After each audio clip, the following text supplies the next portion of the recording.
Okay with us. Excellent. Good morning, everyone. Welcome to the meeting of the Personnel Committee. In the event of a fire, please follow instructions and directions to the fire exits and make your way to the assembly point adjacent to the Quick Fit building. In the interests of openness and transparency, the law permits recording and photography to report on the proceedings of council meetings when they are open to the public. No flash photography or additional lighting should be used without prior consent. Anyone wishing to report on the meeting or anyone not wishing to be filmed or photographed should notify the clerk or chair. The meeting will be live streamed on YouTube, therefore please remember to speak clearly and use your microphone, remembering to switch it off when you have finished. As the chair of the meeting, I have the discretion to suspend or terminate the live streaming if, in my opinion, continuing to do so would prejudice the proceedings of the meeting. Improper conduct or disruptive behaviour will not be tolerated. Please raise your hand to indicate you wish to speak and wait for me to call upon you. As chair of the meeting, I will determine the order in which members will be invited to speak. To ensure the efficiency of the meeting, no member may speak for more than 3 minutes on one item or more than once. Therefore, please make your points as concisely as possible. Please may I also remind you to be polite and respectful towards one another at all times. Please put your phones on silent mode and put your phones away for this duration of the meeting and adhere to the non-smoking policy of this building and its grounds. With us this morning we have Councillor Jones, Councillor Webb, Councillor Pearce, Councillor Patience, Councillor Brooks, myself, Councillor Newsom, and staff in attendance are Sarah Foote, Town Clerk, and Lauren Elliott, Senior Project and Committee Clerk. Okay, 52. To receive and consider approval of apology for absence. So we've had apologies from councillors Sonia Barker, John Murray and Graham Parker with reasons provided. Councillor Begum will be in attendance but will be late. There was an accident down London Road South when I was coming in, so I don't know if that's another reason why there's maybe some late arrivals. But yeah, propose approve. Seconder, Councillor Jones, all in favour? That's unanimous. 53, declarations of interests and dispensations. 53.1, to receive declarations of disclosable, pecuniary, other registrable and non-registrable interests and of bias and predetermination on items on the agenda. Councillor Patience? 59.1, I'm a member of the GMB trade union. Okay, I better declare that I'm also a member of 2 trade unions on the same item, RMT and Unite. 53.2, to consider written requests for dispensations for interest and note dispensations granted. No written requests. Thank you. 54, to consider the draft minutes and confidential note of the meeting on the 4th of September 2025. Councillor Pearce. Suppose we accept both as a true and accurate record of that meeting. Councillor Brooks. Do you have anything to add, Councillor? And all in favour, please. That's unanimous. Perfect. Thank you. 55, public forum, an opportunity for the public to make comments on any matters on this agenda and to consider any advance comments from the public. So we've had no advance comments, Chair, no one in attendance on the webinar. Brilliant. Thank you. 56, to monitor expenditure from the staffing contingency budget. Do we have anything on that to raise? I don't believe so. No. Does anyone want to mention anything, Councillor Pearce?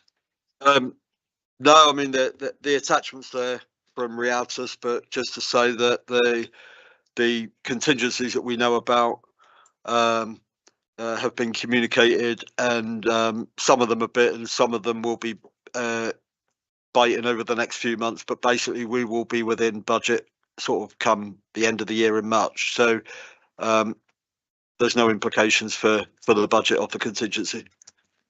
But the major contingencies that we know about have been communicated, including the NJC award, which, you know, every year we know there's going to be an NJC award, but we don't know what level, so we make a contingency provision for it.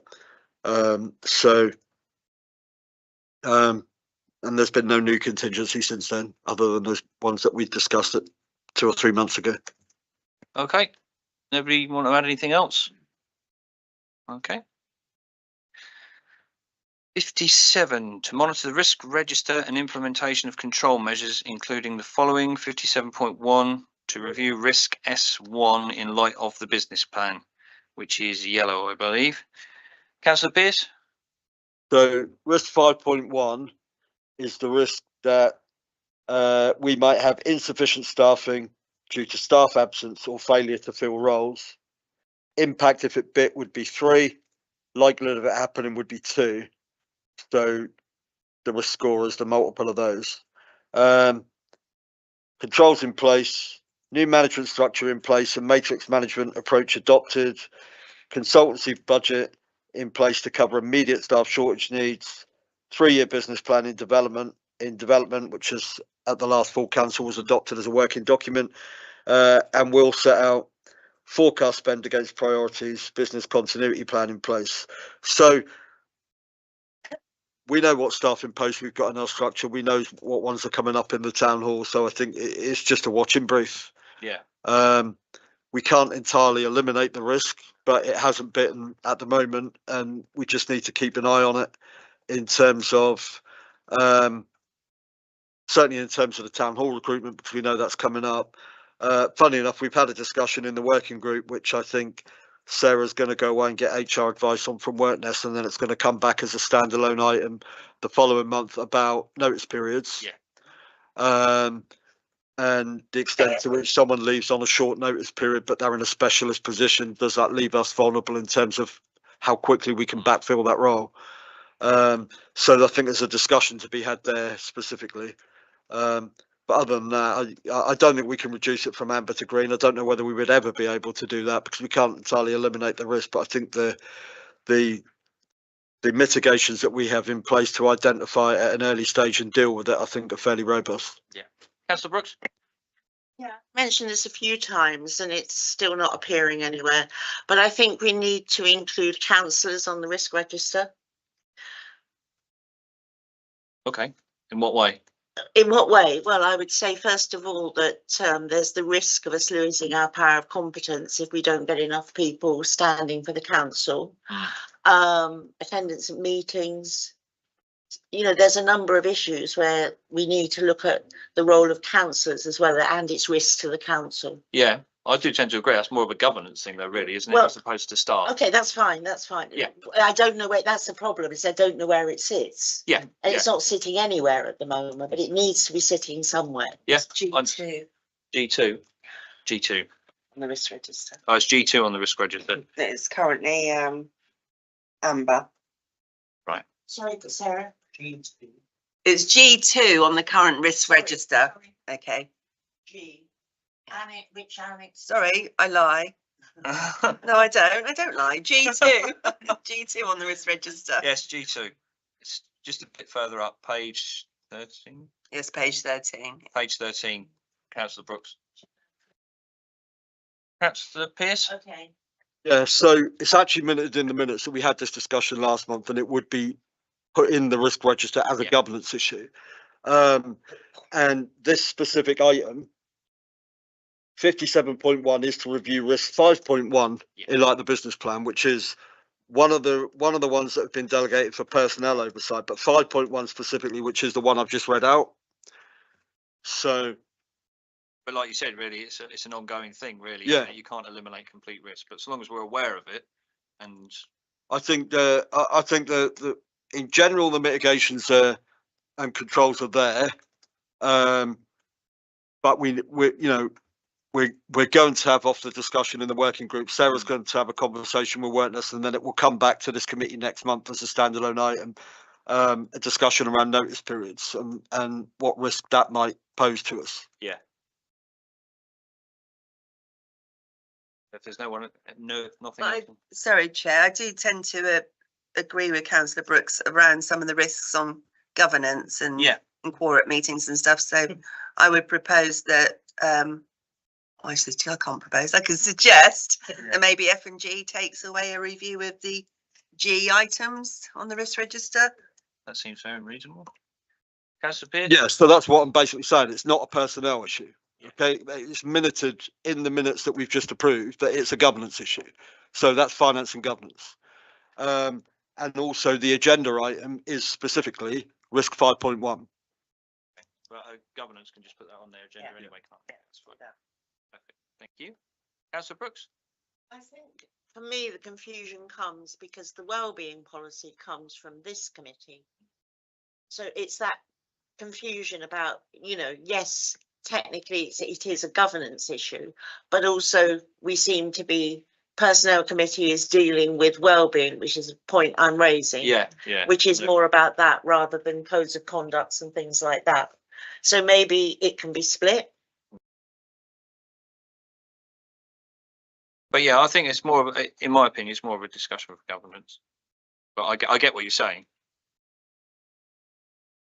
So if there's nothing further to add on that one, then we go to 58.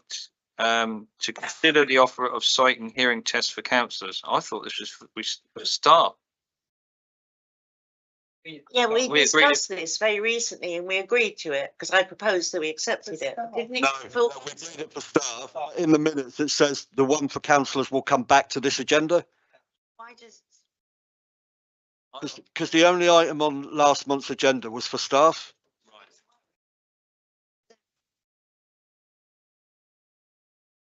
Well, if we're doing it in our roles for the council.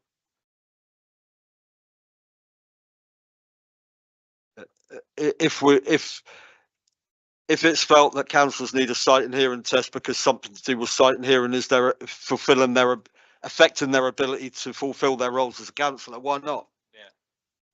I mean, yeah, it's a fair point. I mean, like in meetings and that, if people have, say, problems with hearing and that, I think maybe that could be potentially addressed. But yeah, I don't know if councillor Patience. As far as the question of hearing. Yeah. You have your hearing test. What we as councillors got to do if there's something that person's got a deficiency in he or she's hearing? Yeah. Councillor Pearce. Well, We can't get that person a hearing aid, for example. We can't do anything individuals that employ, but we can look at what aids and mitigations we have in terms of the premises, the audio loop and so on like that in a general term to facilitate hearing. You can look at individual devices for people who have sight impairments. So it doesn't guarantee that we can do anything to address the issue, but I think that as a duty of care, we should be looking at it. Yeah. Councillor Patience. well, my understanding is one councillor's already raised this issue with it needs a device to be able to hear and be coherent with the meeting, and I haven't seen any movement on that as yet. It's been resolved. Unfortunately, the councillor's not here to be able to test it, but we've resolved it for him. Right. Okay. Councillor Patience. Is that item or that device open to everybody? If you wish. Thank you. Councillor Brooks. I did put out a request for members who want. Okay, I mean, obviously this is an issue I've raised numerous times about, particularly hearing. The situation we're in at the moment, I mean, I think it's on the agenda now.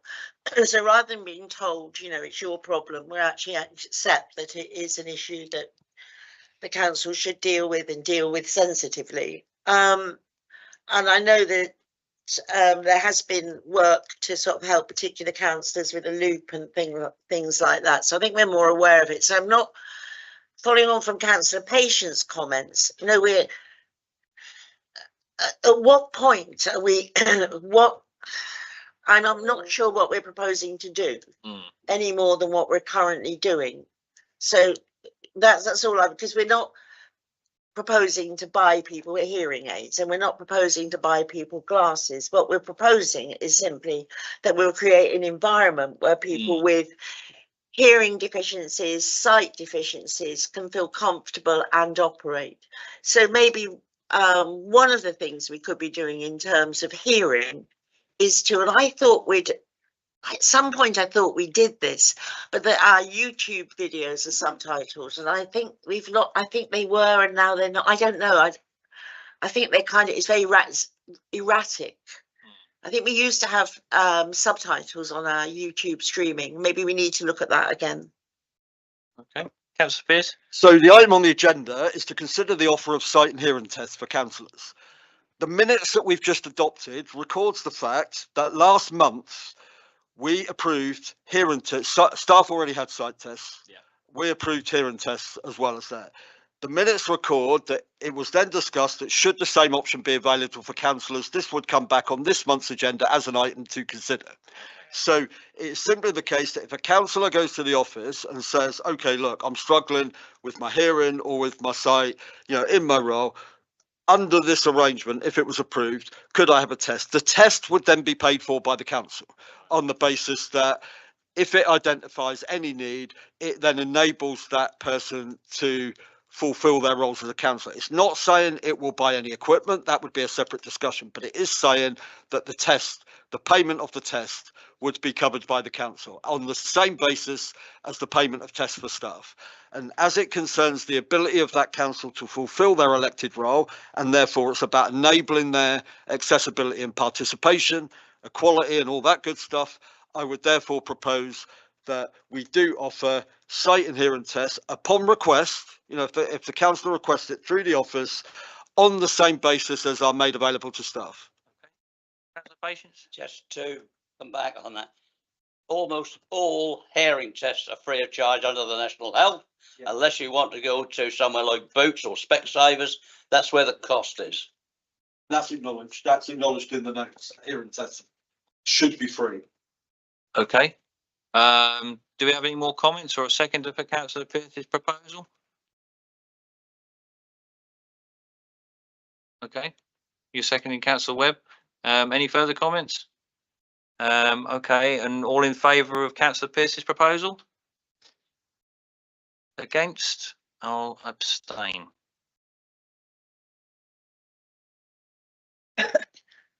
There was a, I can't remember if it was in councillor update or a direct email several months ago asking members who wanted assistance with hearing to come forward, and we would facilitate a device. To date, only one member has come forward and that device has been facilitated. So we do need to have approaches from members if they do need assistance. Yep, that's fair enough.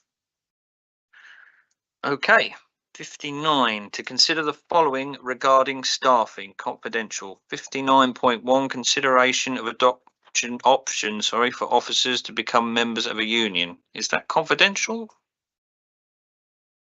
Do you think? Yeah, possibly, yeah. That's confidential, right? Okay.